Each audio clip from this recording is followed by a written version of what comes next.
Welcome, happy Equinox, and welcome to people all around the globe, wherever you are coming from. We are the Global Bildung Network. My name is Robert McTague, coming to you from Bucharest, Romania. I'm joined by Elena Rachel Anderson in Denmark, Bob Bungie in the state of Washington, USA, and Ines Medeiros in Sao Paulo, Brazil. This is the this is North America Culture Zone. It is the 8th and final event in our global meeting on the Equinox. We used to call this Global Bildung Day, but we wanted to make it more open, more inclusive worldwide, so we decided to rename it the Global Meeting on Equinox. And the overall theme is what it means to be human, which we also have a book. But before we get started, we got a book. There we are. Ooh, and we got one of the writers from the book and the editors. Like, amazing. Right. Oh, two of the writers. Three. It's amazing. It's almost like we planned it that way. So we also have, because we have people from all around the globe, we have a Padlet link that we are going to put in the chat. And if you have not already, because we do have some folks that have been with us quite a few sessions, but if you're new to the session, including if you're a presenter, we would like you to go in and there's a circle with a plus sign on it. If you click on that, you can put in at least where you're from, where you're coming from, but you can put additional info also. And you can see we already have quite the map representative around the world of all the people who joined us today. We're planning to take over the globe with Bildung. That's correct. That is correct. So we'd like to ask a question of everybody here in our audience, and we're going to share a slide that will show it. The slide says, ask the question, what is stopping us from cooperating better? Just that simple. But we don't want you to write your answer in the chat. We would prefer that you take that you write your answer on paper in front of you and hold it for about 2 minutes. We don't put it in the chat, that way we don't influence anybody else. We want everyone to come up with your own idea for this. And in about 2 minutes time, we will then start posting it in the chat. And later we will assemble the answers from this session into a word cloud that we will show at the conclusion of the session. Mm-hmm. I think everybody is done now. All right. So before we begin, are we gonna? Yeah, okay. I'm gonna say a few words about the document that we've written for this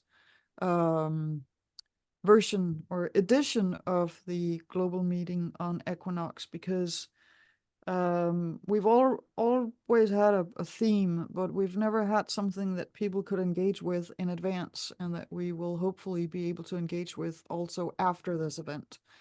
And it's called ABCDEFGH, what it means to be human. And the ABCDEFG and H refer to 8 things that we need to take into account as we move on as a species and try to solve the complex issues that we're facing. And A is for AI, B is for biotech. We need to take that into account. We also need to take circularity into account, C.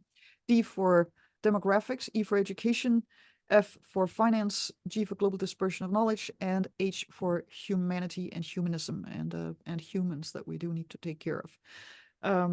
As you notice, there are 8 letters and we have 8 sessions. So we tried to kind of bring it together, and we will come up with 8 new letters for the next global meeting on Equinox, which will be on March 21st. So I think we've found a little bit of a model here that will allow us to engage before, during, and after with the theme.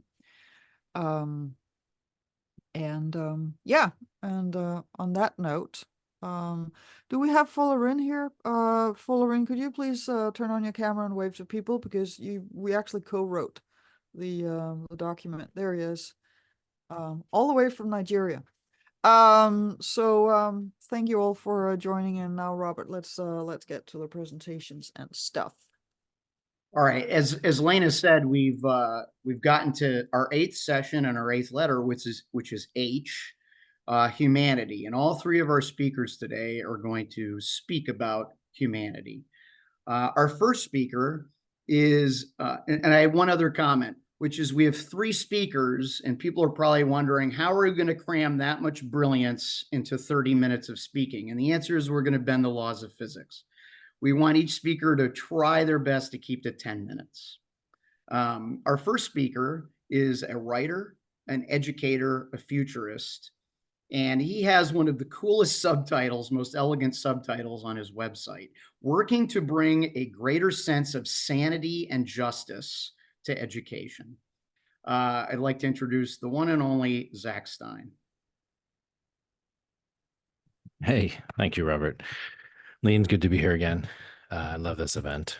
I love that it started Bildung, and now that it's about the equinox, and the equinox, of course, being something that has to do with the position of the Earth in the solar system, rather than a obscure Germanic word. But still, the sentiment is the same, which is what do we all have in common, and how do we become human? And so it's an honor again to speak here.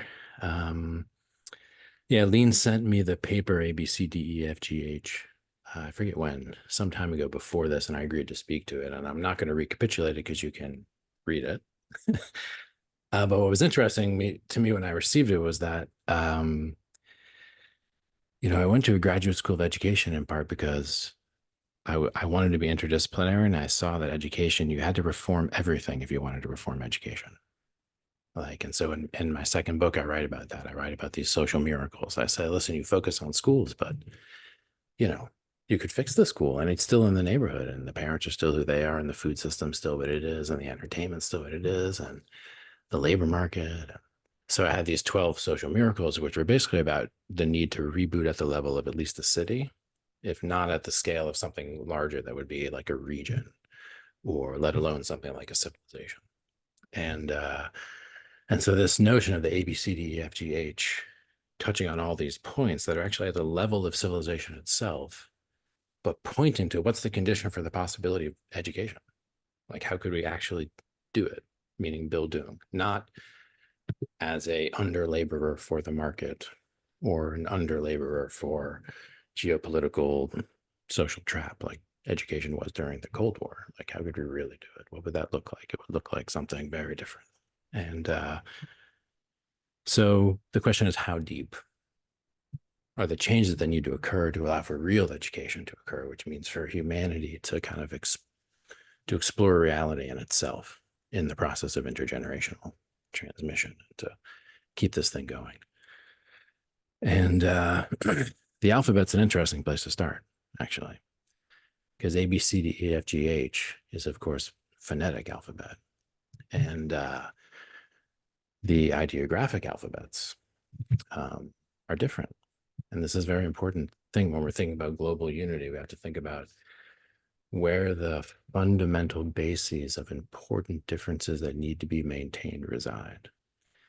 And long, I'm talking thousands, millennia ago, there was a very fundamental distinction at the root of the civilizational stack, and it was the difference between these Phoenician alphabets and the ideographical alphabets. And so then you get this long history of continuity of Chinese civilization, for example, contrasted with this very different, relatively Johnny-come-lately kind of Western, especially American hegemony of a specific kind of Phoenician alphabet. And the Phoenician alphabets, of course, come from Phoenicia, which the Phoenicians were traders. They had the spruce trees that didn't grow barnacles and such, and so they could travel all over. And so they needed a way to kind of translate and make contracts across very different languages. So they needed to be able to sound out these different languages and make contracts that were legible. So there was this kind of like trade-based,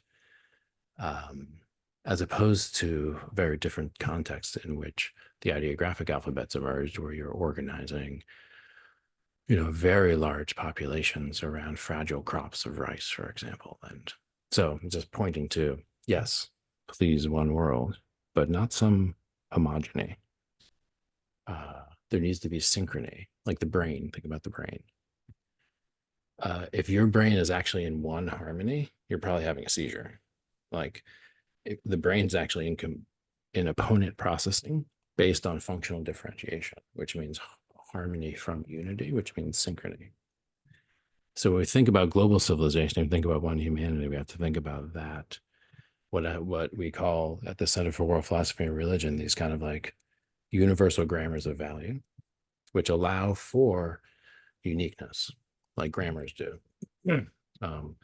Because if you end up with a homogenistic, kind of like dictated alphabetic disruption of thought, which is what eventually the kind of like metropolitan broadcasting of the American hegemon did with its alphabet, with its A, B, C, D, E, F, G, H. And so we have to think about this kind of like broadening that notion. And one of the first people to do this, well, let me go back to alphabets. So there's also these calendars and measurement systems. That's another thing I've focused on a lot is calendrical and metrological injustices, scheduling. So it's notable that there is not really a holiday today in America. There totally used to be. Like most of the ancient cultures would have had, we wouldn't have been doing this today. We would have been doing something else today. But very specific calendrical psyop, if you will, long ago perpetrated with the Gregorian calendar of most note, has displaced humanity from its cosmic rhythms. So I would argue that some alphabetical innovations and certainly some directions we could take at AI could further disrupt our ability in terms of the things that mediate between us and reality and the things that disrupt our contact to reality. So the turning of phenomenological time into calendar time took place long ago. All right, so, but to the point, forgive me. So Comenius, John Amos Comenius, I don't know how many minutes I have left, but he was one of the first people who was trying to articulate something like a universal grammar of value, which is to say,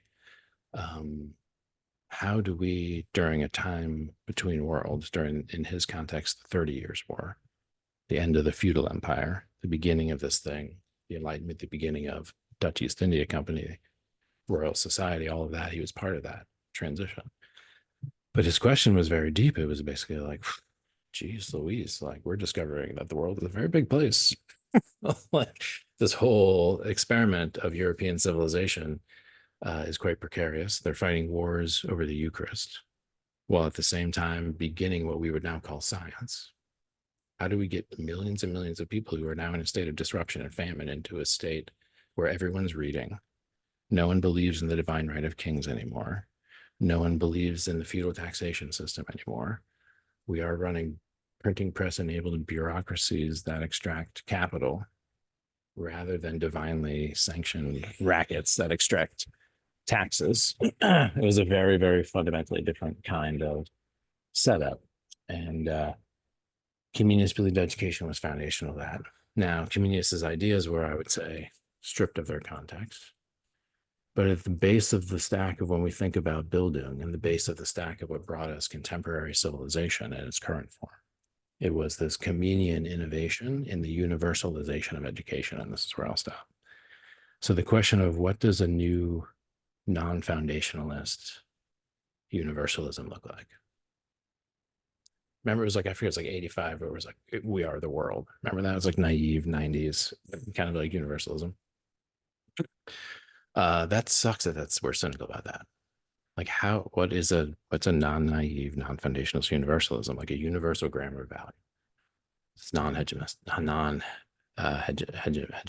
or hegemonic or whatever the word would be. It's hard to say that word because it's so misused, but it's like, what does that look like? It's certainly not Facebook and the like, which is claiming to usher in democracy, right? It's certainly not OpenAI, which is confusing us about teacherly authority. So that's a question I leave us with. That's a question about humanity and the possibility of a new humanism. humanism being like humans. Okay, we all have something in common. And the task of coupling the energies of use, coupling the energy of young people to this project of civilization. How do we justify doing that? How do we argue with them about giving their time to this project of cooperating in the interest of everyone? And we've run out of ideological fumes. So yeah, this question of a new humanism, I think, is important. And yeah, I'll pass the mic.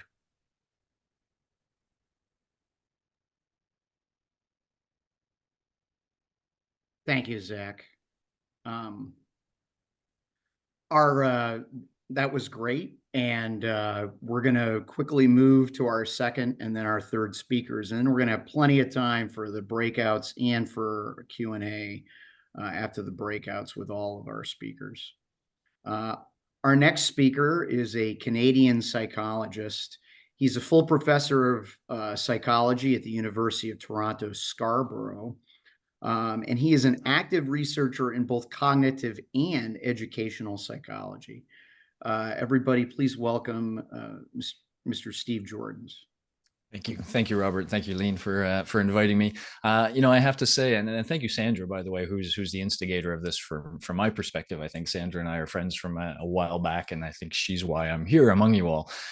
So I was invited to write this chapter about Bildung, and I hadn't heard the concept before, to be quite honest with you, despite being deep in the educational world for quite a long time. And so as I learned a lot more, I kind of fell in love with the concept at first. Well, I'm still in love with the concept. I think it's an amazing concept. But then I started thinking about all the forces that are working against us being able to develop this sort of Bildung mindset in future generations within our education system. And so my chapter became a bit of an exploration of that. And I admitted to Lean and Sandra that it was probably one of the most depressive chapters I've ever written, because typically when you go down and do a sort of critical analysis of a problem space, you then end by saying, but hey, there's hope, and here's some of the solutions. And I was having trouble with the hope part. And so it was like I was just leaving, but nonetheless, know thine enemy, right? And I think this is, as an educator, it is our enemy to kind of think about what are the forces that we're contending with. And so just to kind of go through some of the points I hit relatively quickly. I meant to start my clock when I did this, but anyway, I'll add 3 minutes to wherever it is. I started by saying, first of all, if we think of a Bildung human, and I was almost imagining this as sort of a modern man where we have the descent of humanity, etc. That Bildung human, first of all, their ability to act in a rational way depends on them having some good knowledge they can trust, knowledge that is accurate. And of course, there used to be a lot of gatekeepers on the knowledge that kind of bombarded us every given day. And those gatekeepers have disappeared largely, to the point where we all know that thanks to social media, false information, inaccurate information is often more present in our environment than accurate, because it usually has some sort of emotional punch to it that tickles our amygdala, makes us worried, gets us sharing that information with others as a sort of natural reaction of our primitive self. And then we end up, being bombarded with this mix of information. And so, that's the first enemy that I wanted to highlight is things like social media are really eroding the foundation of our ability to think rationally by contaminating basically our knowledge base that we rely on to do that. But let's say somebody is still able to kind of sift through that and feels like they have an accurate knowledge base. Well, I also pointed out in my article that two Bildung humans, were they to meet each other, probably would not agree on every issue. Even though both were committed to some of the same principles of rationality and humanity, etc. Depending on the knowledge they have encountered, depending on the experiences they have had, they probably come to each other with potentially different perspectives on a number of issues. But what would really separate two Bildung humans in that situation is their ability to learn from one another, to express their ideas well. So we imagine these people having good communication skills, being able to listen well to others, receptive communication, being able to think critically about the information being presented, being able to represent themselves well. And as I say, in a perfect world, two Bildung humans would probably leave a point of disagreement with both changed, with both kind of having a more complex view of that issue, both having learned and changed from the others. But that, of course, requires really good human interaction skills. And, I mentioned in my little thing I posted here, the widespread rise of social anxiety. That is what we're seeing, thanks to text-based communication being as strong as it is and as common as it is, especially for our young people. Many of them have a lot of trouble with synchronous communication.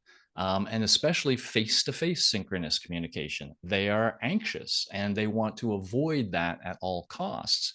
How are we to cooperate and work well together and collaborate and reach ideas better than we could on our own if we're scared to even speak to one another? And so that rise of social anxiety is another problem. And then the third problem that I highlighted was artificial intelligence. And really the fact that it's different than any of us thought. For years in the education world, I've been highlighting the importance of transversal skills, critical thought, creative thought, communication, collaboration. And we would say things like, these are the things the robots will not be able to do. And so this is why it's so important we teach our students, because the jobs of the future will be those jobs. Well, since generative AI has come out, I've seen it present things that would be called creative. I've seen it do critical thought. Now it's hijacking our creativity. It's hijacking our critical thought, of course.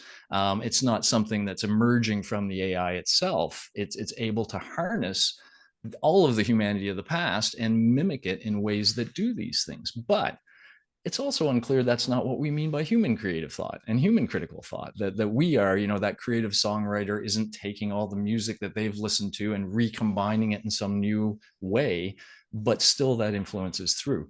So the worry I had with that is if generative AI becomes good at doing critical analysis, at providing creative works, et cetera, what's left? How do we motivate our students, to learn these skills and to do these things? And the last thing I'll mention really quickly is we also have another, thanks to the pandemic, thanks to all the divisiveness, we've all been under chronic stress too long. Our fight flight reflexes are up there all the time.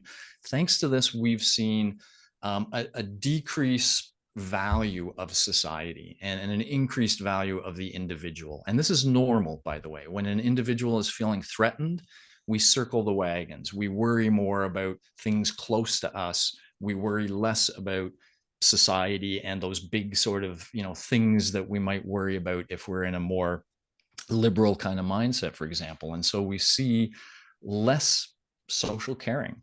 And so all of these things are very troubling. And the question of how to reverse some of these trends or work around them is a really challenging one. And that's why I say it's kind of depressing. When I look at these forces, I think, well, how are we going to clean up our information?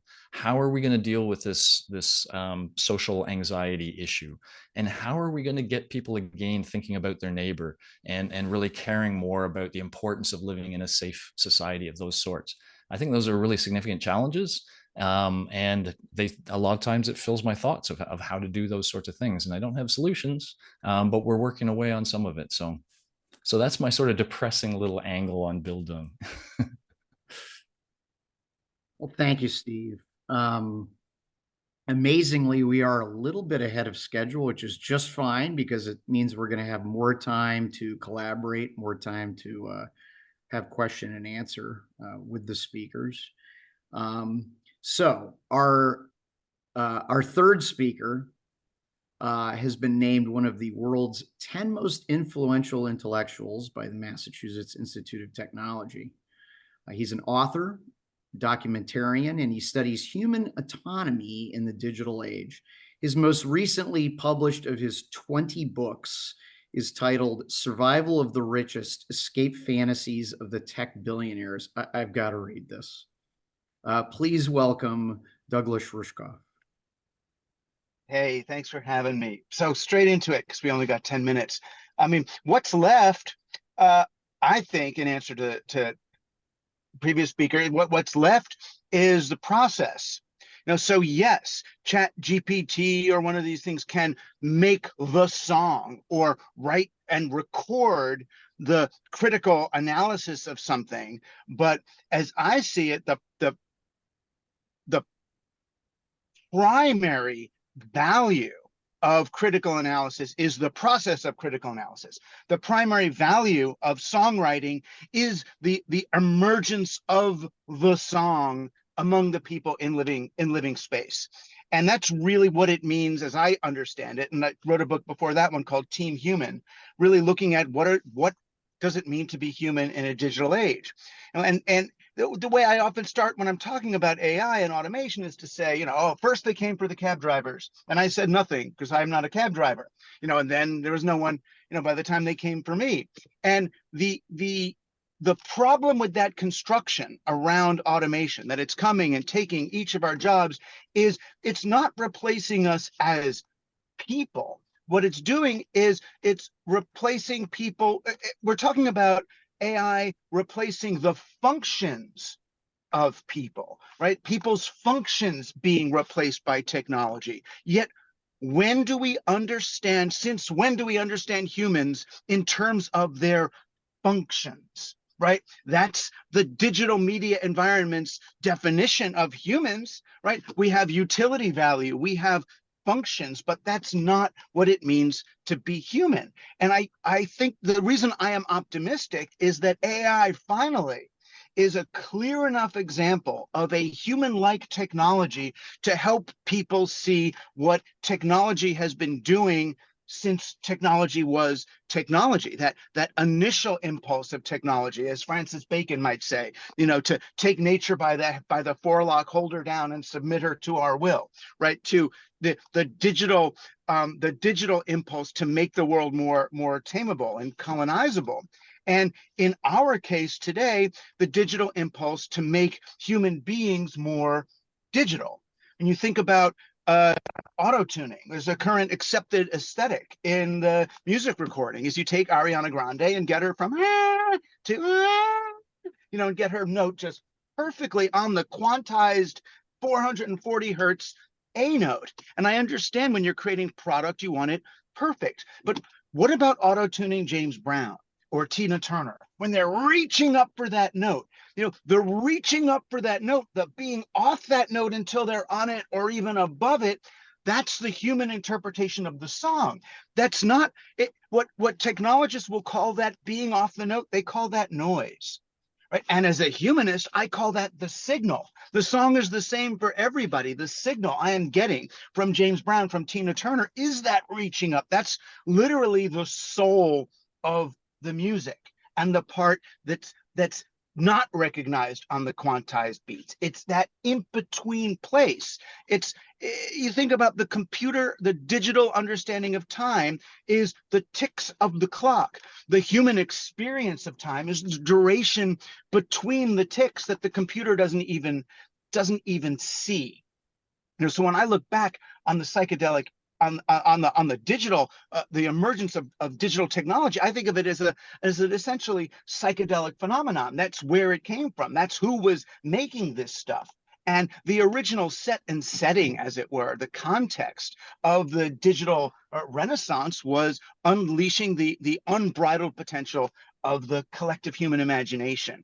And once capitalism came along to recognize what first seemed like junk, no one wanted the internet. AT&T turned down the internet. They could have had it for like $12. They didn't want it because how are people going to create value? How are you going to get products? It's just people sharing recipes. It makes no sense, right? But once capitalism came and took over the net, the bias of the whole, the dynamic of the technology shifted from tools for people to explore reality to tools to use on human beings to make them more consistent with capitalism.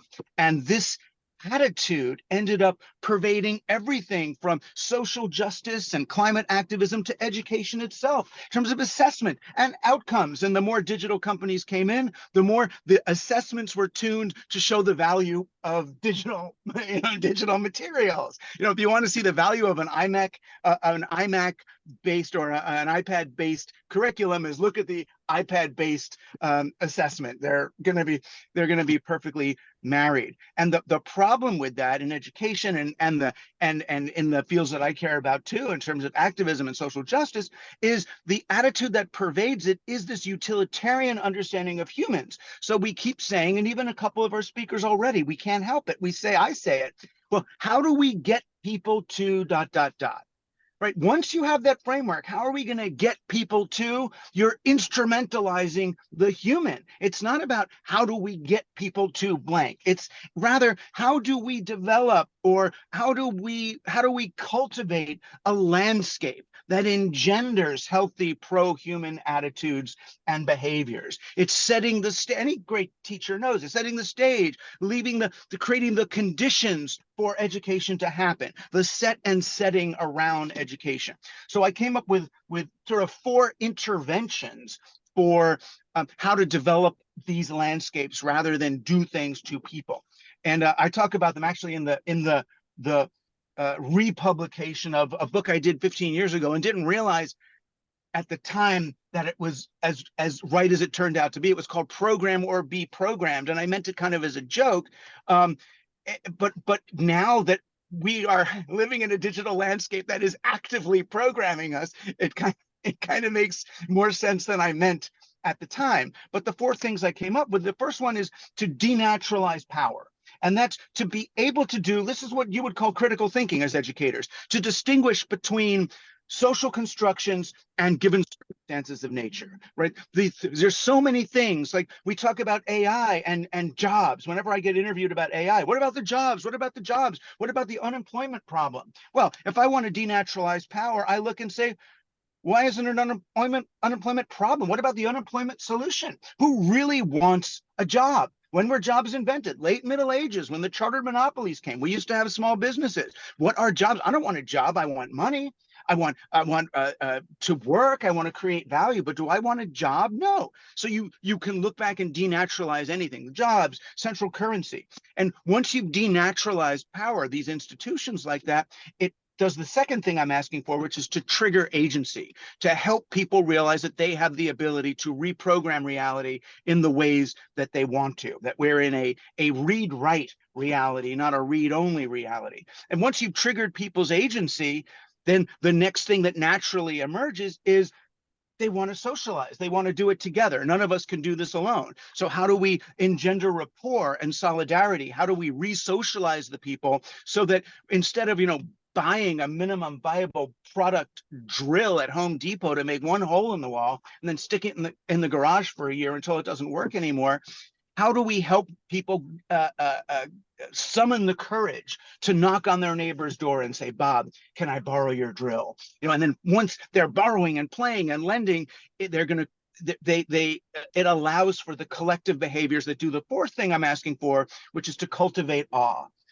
And awe is very different from sort of digital vertigo or isolated virtual reality excitement. Real awe comes from realizing that you're connected to something bigger than yourself. It's more of it's not a digital sensibility of connection so much as a mycelial sensibility of connection, that we're all each other's doulas, helping metabolize what we're all going through. So at its best, I think what Bildung does is it helps us recognize and experience the liminal, right? The in-between, this place between the data points as valid and real, and the place of action where all life and consciousness actually exist. And in those in-between spaces are where we find what makes the human human. Thank you, Doug. What we're going to do is, before we go off into our small group, our breakout sessions, we have 3 questions that we want everybody to consider. So you're going to go to breakout rooms, going to be 3 or 4 people in each room. Chance for everyone to introduce themselves, talk a little bit about yourselves, and also ask these 3 questions. what did we just hear? What did we learn? And what question would we like to ask the presenters? And I have prepared some really cool breakout rooms, and there are only friendly, wonderful people in all of them because you were there. We got the best breakout rooms.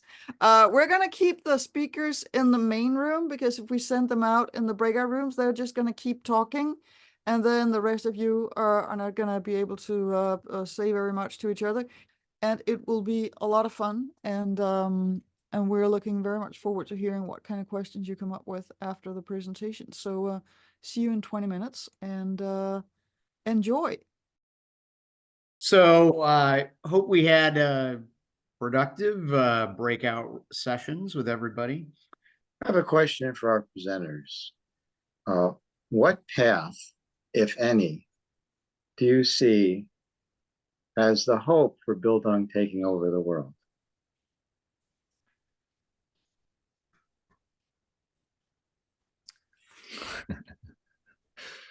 Well, okay, I'll start with one. It'll be sort of depressing again, but there was a hope I had at one point from psychology, which is the notion of the common enemy. We're at some notion, the idea is that if all of humanity has some common enemy, that is the key to getting us to drop all the petty crap that keeps us from cooperating and working together respectfully, and that we will all rise to that challenge. I would have thought the pandemic was one such common enemy. I would have thought climate change was another such common enemy. And yet we're seeing divisiveness and people, not believing in whatever. And so as a psychologist, I'm thinking, wow, that was supposed to be the one thing we could rely on when everything else kind of went sour. And I'm not sure we can rely on it anymore.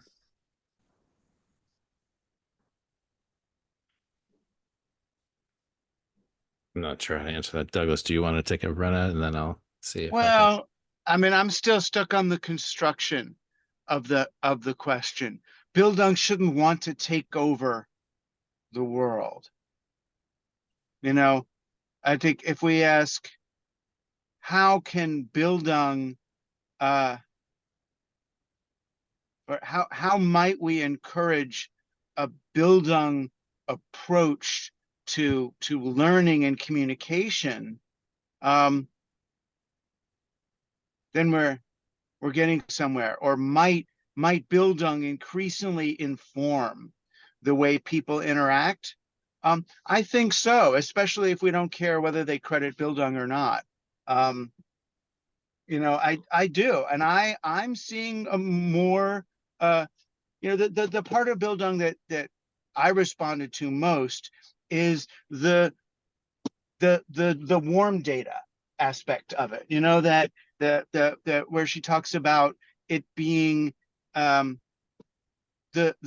in between, the nonverbal, I mean, when I think about Bildung education, I think about, is there a teacher who's confident enough to understand that the main thing going on in the classroom is not the transmission of knowledge from the teacher to the child, but the modeling of the process of learning in real time?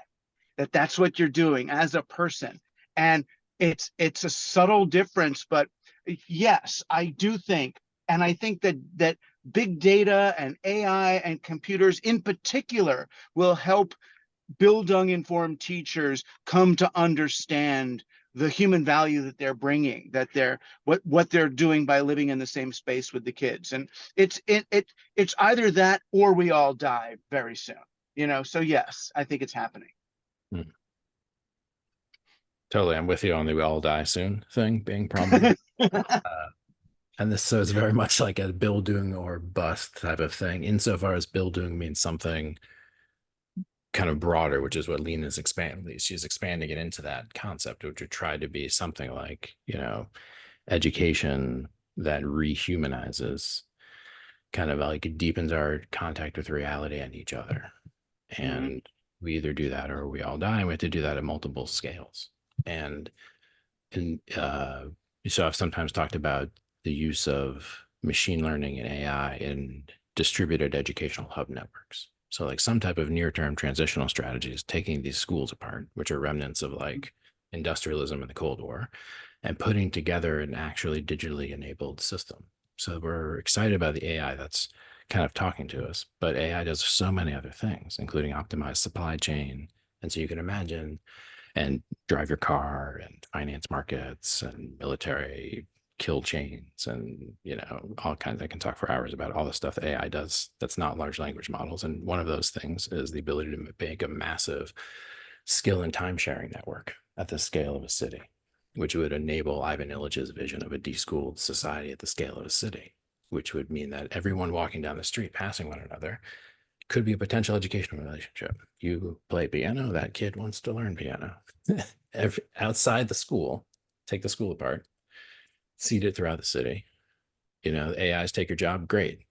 Some kind of way to get the parents more involved, right? And then you start to get this thing where the machine intelligence is creating pop-up classrooms.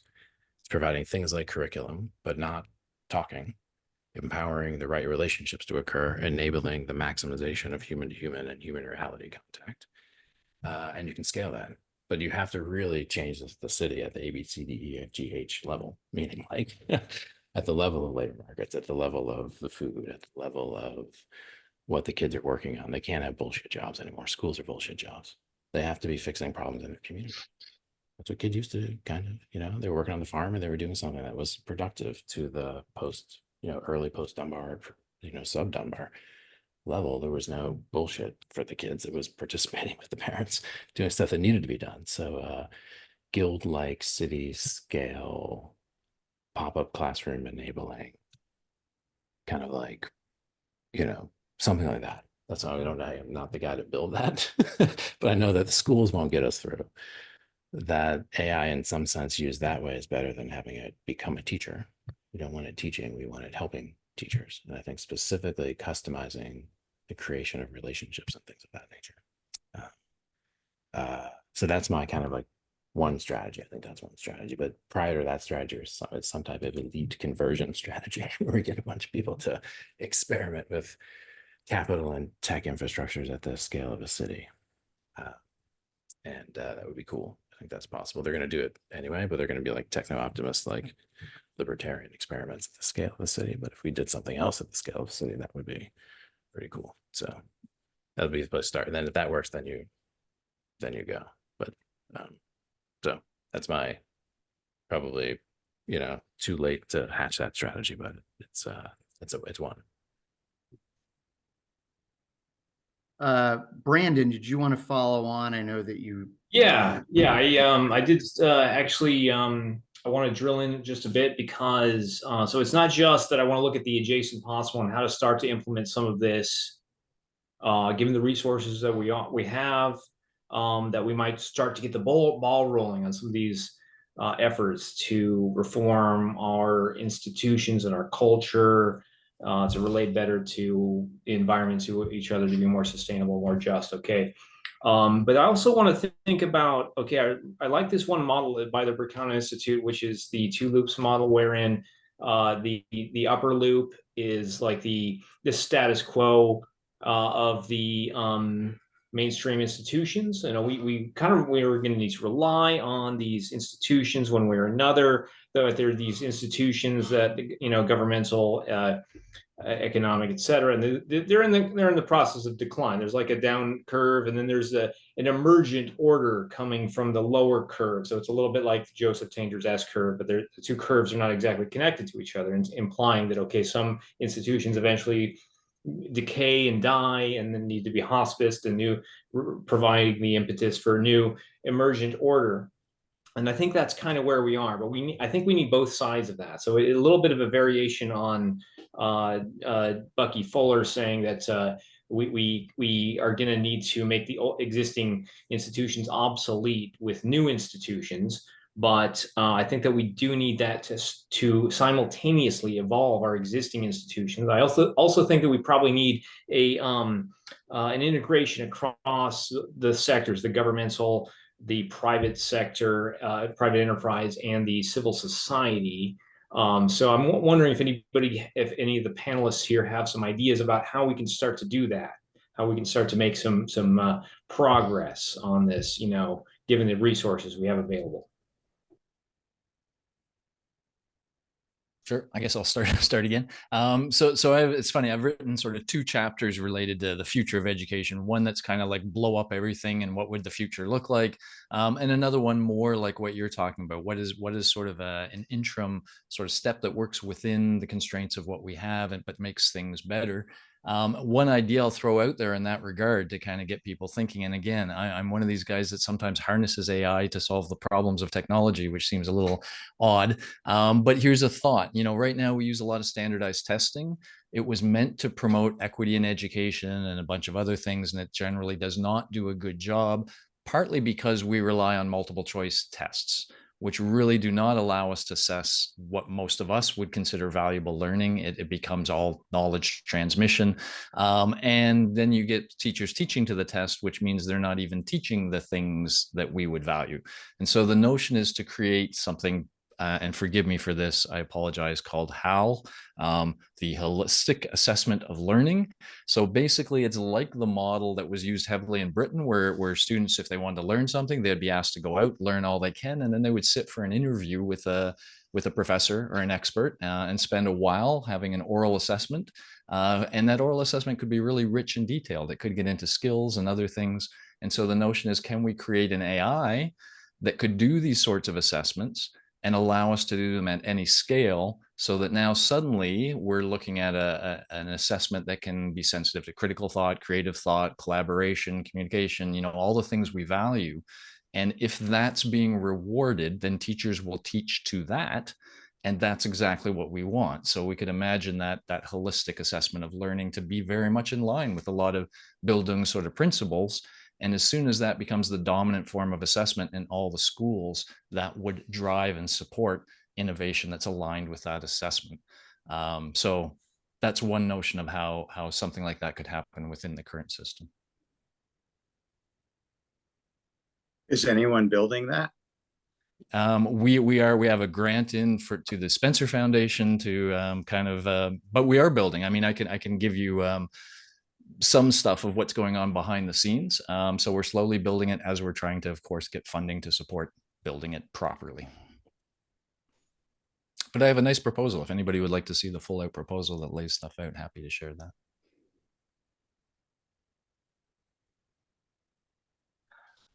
I mean, for me, even doing that kind of work requires, I think, a different understanding of what they're going to school for. I teach at City University of New York, and students really just want to know, if they're going to major in media studies or whatever, what kind of job am I going to get for this? And it's this idea that that our president of our university would actually take meetings with CEOs of major companies in order to find out what skills they want our students to learn in order to get jobs in their companies, is the private corporations outsourcing worker training to the public sector. Fuck that, right? The purpose of education was to grant dignity to workers. So the coal worker could come home at night, read a newspaper, understand the stories, be an informed voter, and read a novel and have a rich experience of life when he's not working in the coal mine. And for the education to become an extension of the coal mine and its various successors is we're in closed company, is a sin against God, for God's sake. So if parents could be slowly, I mean, we would need some sense of economic security, I guess, to get there. But if parents could be convinced and young people could come to understand, in some ways, education as an indulgence, as that's why you only get to do it so long, right? And then you have to stop. I mean, as this way of enriching your understanding, of layering your experience of reality, then we can get to all that fun new way of educating people. So I would like to add that what you're describing there, Douglas, is exactly the folk high schools that we invented in Denmark, and where young people spent a semester just studying for the joy of studying. And we invented the, I say we, I wasn't alive 150 years ago. We talked about age before, I'm not that old. So when we invented those schools, it was in a political situation where Denmark was afraid of disappearing, because we lost Norway to Sweden, and the Bismarck and the Germans were right around the corner. And so we needed something to keep the people together. So all the Danes knew why we had folk high schools. It was because the young people needed to understand they were Danes. And it was the romantic sense of the spirit of Danishness needed to survive, even if somebody took the land. So the sense of peoplehood was what it promoted. And 150 years ago, nationalism was the brand new thing that was really cool. And we had 150 years of it, and it's not so cool anymore. Now it's the continental identity or something else. But back then, that was the big thing. What came out of that was a culture where even today, about 10% of Danish youth spend a semester at one of these folk high schools. And that's for the 18 to 25-year-olds. Then we have a similar kind of school system for the 14 to 18-year-olds. And it's about 35% of the annual cohort in Denmark who, around the age of 15 or 16, take a full school year. They do get grades, and they do take the 9th or 10th grade exam, but the pedagogy is the same as at the folk high school. And the interesting thing is that we now have a culture in Denmark where this is just something you do. I mean, not everybody, 90% don't. But if your uncle asks you, so what are you going to do after high school? I'm going to go in a folk high school. It's not like, what are you going to do that for? You're not going to get any grades. You're not going to get a diploma. You're not going to get anything that can give you a career. It's like, oh, wow. Are you going to study music, or you're going to do theater? And now these schools, they barely have any young people with immigrant background, because the immigrant families don't get it. So the Danes understand what this is about, because we've done it for 150 years, and we want our sons, daughters, nieces, nephews to spend time studying just for the sake of studying. And I know the people who are in the umbrella organizations for these schools, and it's like they simply don't know how to communicate this to people coming from a different cultural background, because how do you become a doctor or an engineer with 5 months at a boarding school without a diploma? So we've created something that actually works really well, and that has created an educational fabric also throughout the rest of the educational system, because there's an understanding of why we're educating. We're losing it. We're handing it over to the market. We want to be like everybody else. We used to understand what it was that we were doing, and it's really hard to explain to people who do not have that Danish background. And so it looks as if it's only for white people, and they're really struggling to get what is that, 5 to 10% of the population who doesn't have a Danish background to join. I don't know what the numbers are in Sweden. Their system is a little bit different. So there's a real barrier. So I understand what you're saying, if you think that education is about getting you a job rather than education being about who can you become as a human being and as a citizen, and what might happen if you looked at this, and what might happen if you looked at this, and imagine if you checked this out.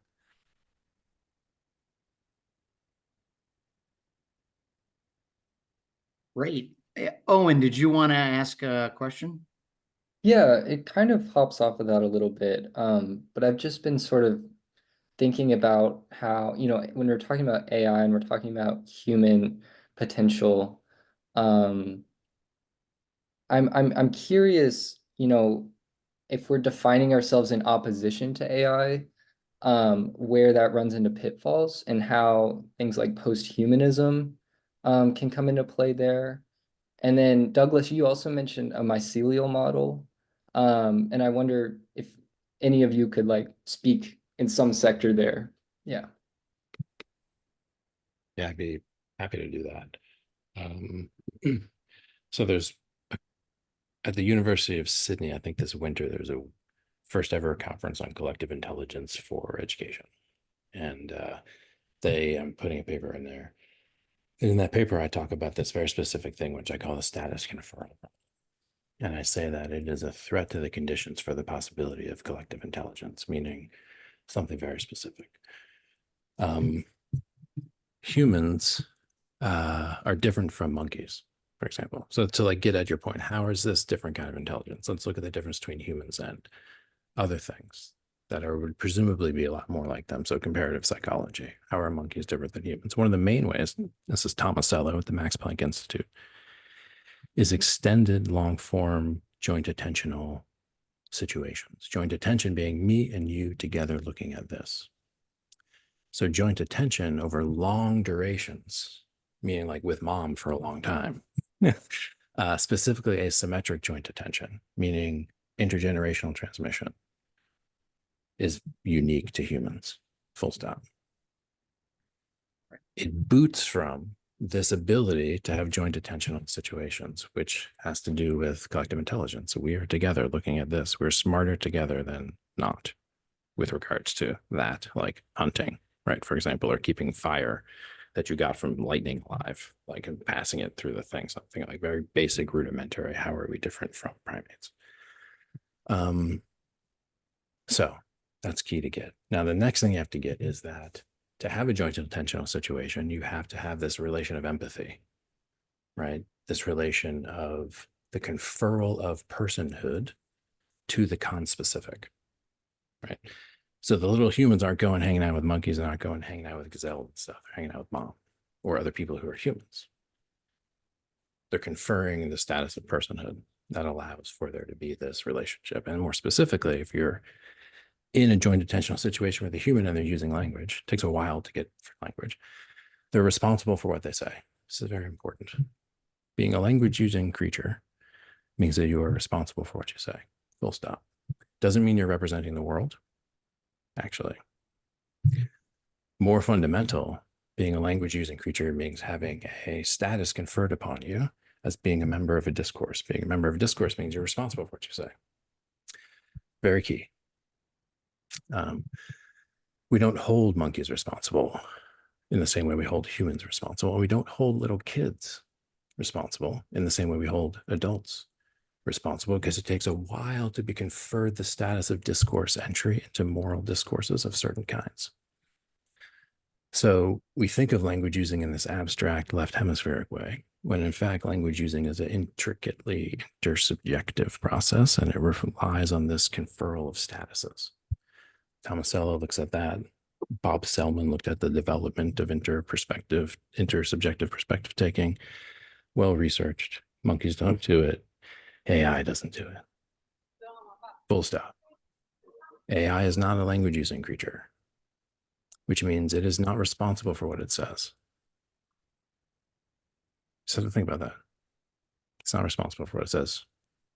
So what does it mean to use a first person pronoun with it? Very interesting. Nothing, actually. It's a trick.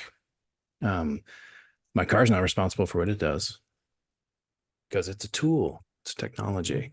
But my car doesn't pretend to be something that is responsible for what it says. And more specifically, to be responsible for what you say isn't in some like ethical sense. It's actually more grammar, right? Do you have the embodied experience that would allow you to say X? Pragmatics, right? I say, I'm going to get you a glass of water. I can't say that. I'm where I am. God knows where you are in the world. Hey, and I'm going to get you a glass of water. Error, right? In formal pragmatic sense. So if you don't know formal pragmatics and you think you're talking about machines and humans talking, you don't know what you're talking about. So study formal pragmatics.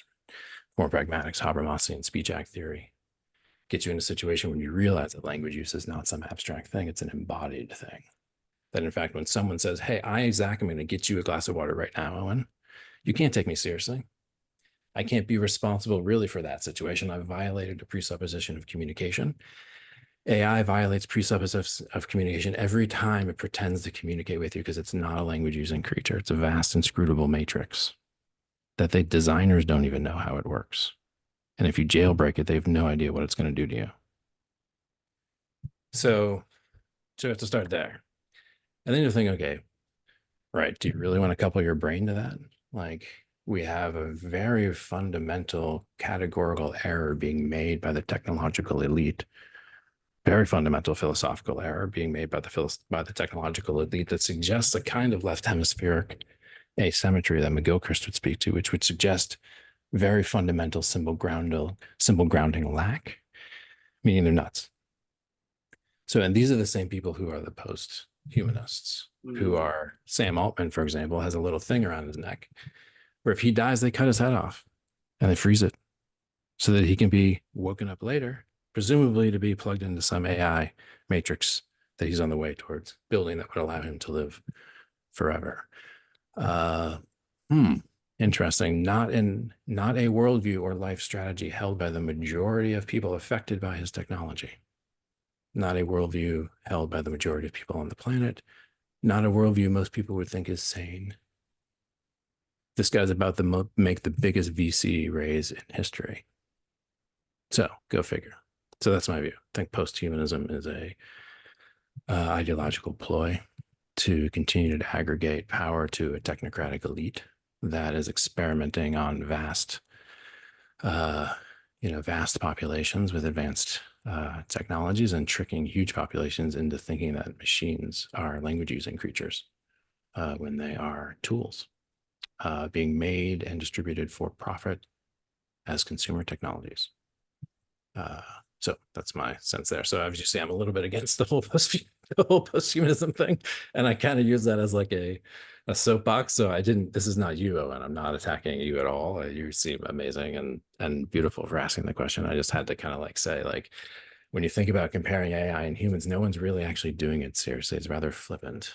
And to really have to look at how humans communicate first. And so that's my sense. So hopefully that adds clarity, but also pause in terms of the way we're running with these technologies. I have a question for our speakers about the tech, I don't know, transhumanist, whatever we want to call them, who think that their consciousness can somehow live eternally in cyberspace. Do they actually believe that? I mean, there's no doubt that their data and their experience can somehow be turned into code that will exist in a computer, but do they think that their own experience of continuing their life will continue? I mean, so what do they use their body for? I mean, are they aware that they have a body or they're strong, they're strong computationalists, which means they don't believe there's anything in the universe but computation. Why would you run computation on the slime mold when you could run it on a beautiful diamond silicon matrix that doesn't degrade? So they're running with a very fundamental philosophical assumption of strong computationalism as a metaphysical stance. They do believe it. They really do. They certainly make investments decisions as if they believe it. They put their money where their mouth is in terms of Sam Altman putting money into atomic energy, which would be the kind of thing that could in perpetuity run a vast multi-trillion-dollar cluster without human supervision, meaning without biological human supervision. So you just have to, again, it's a scary thing. I get the sort of, my data will run the world and I will live forever in the mind of other people, but the conviction that if it were me, Lena Rachel Anderson, will keep experiencing stuff for the next 2,000 years if I'm uploaded into cyberspace, apart from it being a horrible idea. But my subjectivity and sense of self continuing forever inside a silicon structure of circuits that are either on or off, 1 or 0. I mean, is that really what they think? I mean, it's just beyond me. Yeah, I mean, I have a body. I use it for a number of things without which me would not, find this life interesting. Yeah, let me take that and tie it back to the other question they were asking about the mycelia as well. There's a great moment on the original Star Trek when McCoy has been beamed down from the rocket ship to the planet, and he's like, "How do I know this is me? You've disassembled me there, and you've reassembled someone down here in exactly the same configuration. Of course, this new McCoy is going to have all the memories of the old one, but how do we know that there was a continuous consciousness? You might have just killed that one and made a new one with all those memories." Which is what I think was going on in Star Trek, at least in the fictional world. Now, these guys are making the mistake, I think, at least in my interactions with them, and partly because of their untreated and unmoderated autism, that they've equated human experience with data. So they really do believe that many of them believe that consciousness is not real. Many of them believe that consciousness is an illusion perpetrated by DNA on the organism, so that the pure data is what matters. I mean, and this is the distinction I was trying to draw in my own presentation between the internet that we all thought was going to connect us in some great Gaian mind, and mycelia, which actually do connect us in a more organic way, or compassion that actually connects us organismically. And the reason why the internet is so ultimately addicting and unsatisfying is because there is no prana. The data only takes us so far. So in the transhuman future that they're looking at, the data is all there is. Where it gets strange and where I'm not resolved yet is in the hybrid forms. So right now they're giving they're putting fungi, they're putting mycelia in mechanical vehicles, and the mycelia will move the vehicle away from the light. So there's a organic silicon hybrid, like a person with glasses, somebody with a mechanical arm. There's a lot of places where there is some post-trans biological extended human, but again, we got to go back to dear McLuhan, who said with every extension of human beings with technology, there's a corresponding amputation and numbness. And we have to at least remain conscious of that so we can make these choices deliberately, rather than, like the tech bros, intentionally leave the biological world behind because it's messy and female and cyclical and unpredictable, in favor of an entirely data-centric, data point, synthetic approximation of reality. Revenge of the Nerds. Of a sort, yeah. And it's not even the revenge, it's the misapplication of the nerds. Okay. You know, because they make so much money for Wall Street that they're allowed to run free in an unbalanced way. It's not a matter. I mean, I'm into IFS, internal family systems, right? They're members of the family. They just have to be given jobs that are appropriate to the success of the organism, rather than that are going to take us, to the end. Yeah. And this is back to like giving critical feedback to kids, which I'm not sure. I forget if that was the small group or whatever, but like initiation is a big deal. There's education, and then there are things that are like initiations, and that's the conferral of responsibility. Right. But instead they drop out. Peter Thiel comes and gives them $1 million to drop out of Harvard as a freshman and go build a company and transfer parental authority onto a VC, rather than the professor who actually cares about his development. Yeah. And there's no way in which that, like, these class of individuals who are radically empowered by mathematics, like world creating mathematics, almost like wizards, but they don't have the sense of like deep responsibility through being exposed to what the consequences of that scale of power could be. So initiations are usually things more than professors, are things that like are life and death experiences. Mm-hmm. That's the like, but no one does that. So there's nothing to disconfirm the basic narcissism. And yeah, so we don't have to keep banging and kind of like dissing on the tech bros, but yes, Lane, they really do believe that. And in my experience, they totally believe that. Unfortunately, or fortunately, because it means they're probably wrong about a lot of things. Because if they believe that, that means their intuitions are somehow off, which means that they're going to be making mistakes where they can't perceive them, which means strategically it's important to know that the adversary has openings because of this distortion in their field of perception. So, please. Bolarin, you had a question? Yes, I wanted to speak to Linne's question. Look, years back, there was talk about DNA computing as an advanced form of computing. What if consciousness, because we accept today that we don't fully grasp how AI works.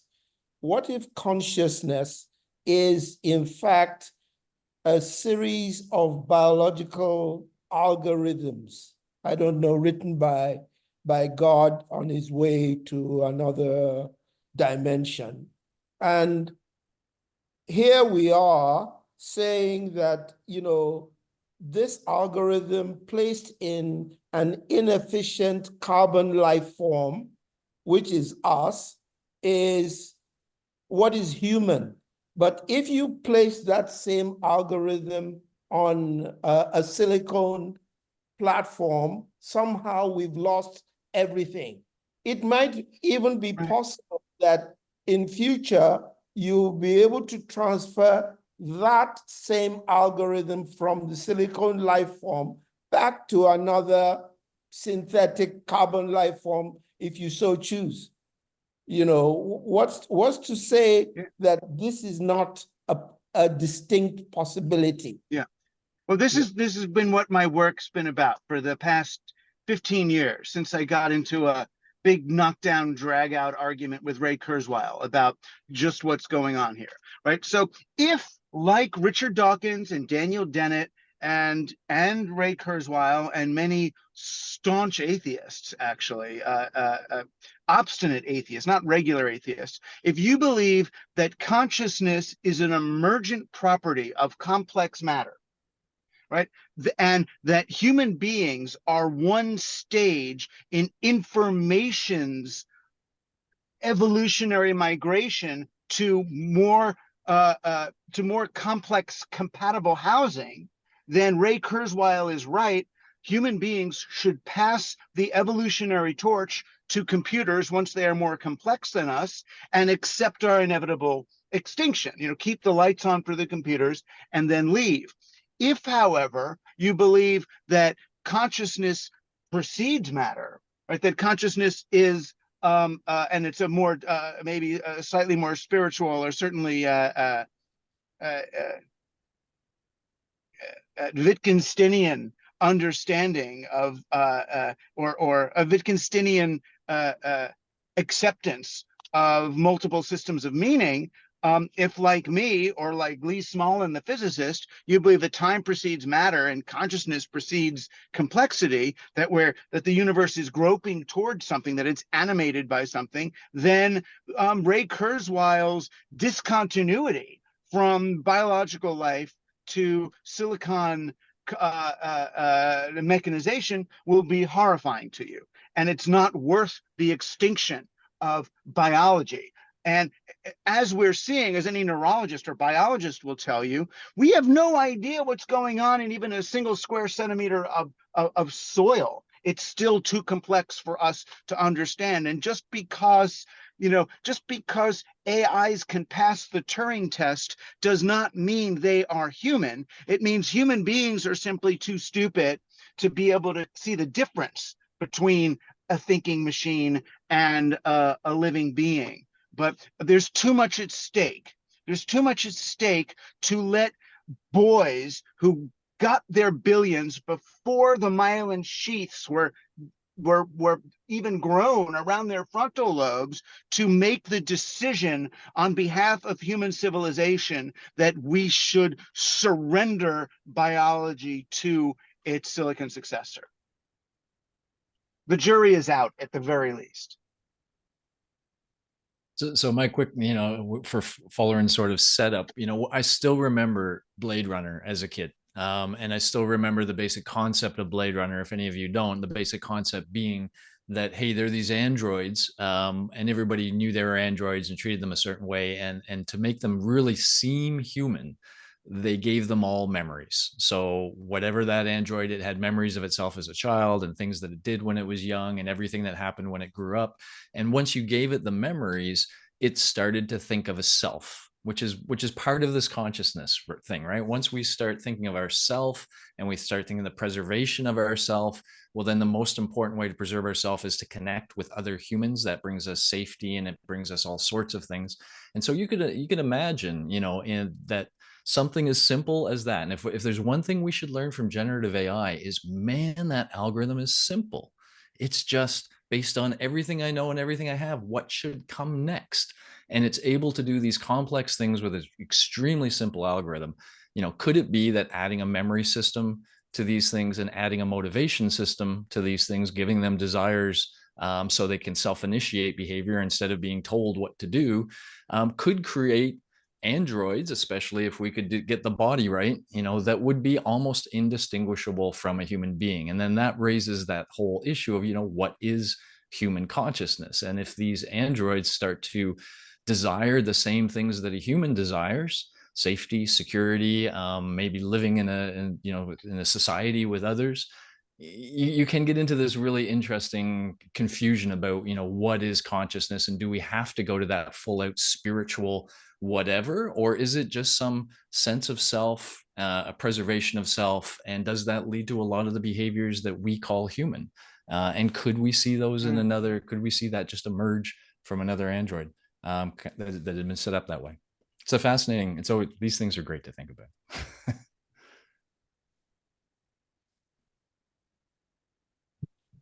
So, but Lena, he expressed strong computation. That was the expression. Oh, you're just an algorithm. It can be transferred from the biology to the silicon. There's nothing other than the biology. So that note, that's strong computationalism, and it's one of the dominant metaphysical positions now in advanced realms of philosophy, and it denies free will and it denies the substantive nature of consciousness. So it's a pretty strong thing. So one of the things that is interesting about what is occurring now is that in this conversation of what it means to be human, we're talking about transhumanism, talking about the end of the human. And in a sense, I think there's like an inevitable cyborgization that is upon us. And I don't know that the question is stop it. I don't think it can be. I think the question is we have to figure out really quickly what the human is in order to preserve it, because it's about to be merged with a whole bunch of other things at a very rapid rate.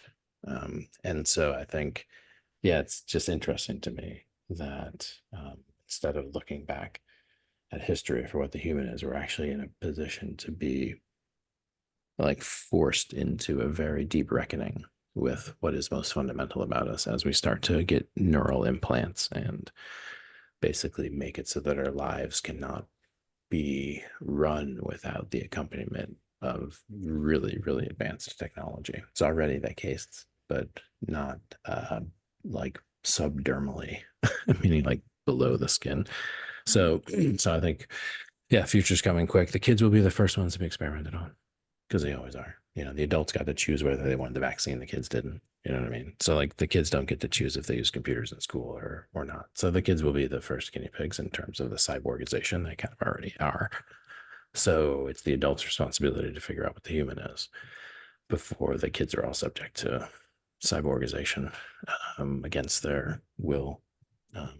As far as cyborgization goes, we're a bunch of human-loving humans. How many people couldn't touch their phone right now without leaving, with their butt still where they are? Can you touch your phone? Is there anybody who cannot, who does not have a phone within reach? Zach. That's it. I've never known a device that has been so omnipresent with us. So we're already there, partly. Yeah, no, that's on like this. We're zooming, right? We're already in the kind of cyborg age. We're just not able to deal with it. And yeah, so it's a deep question. Now, the question of is strong computationalism correct as a metaphysical view?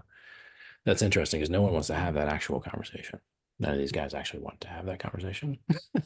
I can tell you as a cognitive psychologist who studied conscious versus unconscious influences. So we look at consciousness, not so metaphysical, more as a distinction in the way the brain reacts, more frontal lobe driven stuff versus limbic system driven stuff. Right. So that's and the behavior of the organism. Yeah. And so then consciousnesses can be sort of reduced to, hey, it's something we rely on when we have some brand new task in front of us that we've never had to do before. And so we have to figure it out how to behave in that situation. Or, hey, we're in some situation and we're behaving and it's not working out well. We're sensing that, oh, this is my behavior is not translating to good outcomes. And so now I have to kick in consciousness to kind of reprogram. So it's all about, in the cognitive psychology mind, consciousness is about sort of guiding our habit formations. And some people say it's like a fever. It's a self-defeating state. It rises when there's a problem to be solved. But once we encounter that problem a number of times, now habit can help us go through that problem. And so that we're all kind of trying to go through life with as little conscious experience as possible. If we get everything right, if we can interact with the world and we got beautiful habits that lead to positive outcomes, we don't have to think a whole lot. And consciousness only kicks up when we have to think. So it's a depressing, or it's not a full view of consciousness, but it's the way a lot of scientists would consider it and view it. Exactly. Yeah. So there's a bunch of methodological issues in psychology that confuse people about the status of consciousness as an object of investigation. So that's one of those things. Like a methodological view, which only takes into behavior, doesn't reduce consciousness to behavior. It's just a methodological view that only looks at behavior. But then they think that so it ends up being important to realize that yeah, where psychology is not in a position to say reasonable things about consciousness. And so therefore the AI guys have free reign. And also the philosophers aren't in a position to do that either, because of the state of Western philosophy specifically. Now, other traditions of philosophy like Chinese philosophy and Indian philosophy have less problems talking about consciousness in a substantive way. So there's some interesting stuff going on there. So yeah, I think, Lean, we're in a cul-de-sac of the Western mind. Basically, that's led us to a point of insanity where we think we can basically gamble all of biological life. Because that's what we're willing to do. As Douglas said, we're willing to just like get out of this up into something else. We're willing to self-extinct intentionally. And that's intense. Like, how did nature go billions of years to produce a beautiful organism that then created things that would then lead it to be biocidal and self-extincting? It's a deep question. And that's what the civilization is, biocidal and self-extincting, at least as it's running now. So yeah, such an uplifting equinox. Indeed. Well, perhaps if we still celebrated the equinox and therefore we're in touch with the cosmic rhythms, we wouldn't be having such a depressing conversation with the equinox. Yeah. So we're doing what we can. Thank you. So I would like all of you, like to thank all of you for contributing to this conversation. Thank you, Robert, for hosting this. Thank you, Steve and Douglas and Zach, for a really, really cool conversation. And it's always nice and depressing to talking to Zach. Steve thought his text was dark, and I wrote back and said, no, Zach can out dark you by several lengths. On this happy note, happy equinox. We'll stay in touch, and we'll have another happy equinox in March. Thank you so much, and also thank you to the rest of the team here. Thank you, everyone. Take care. Drive safely.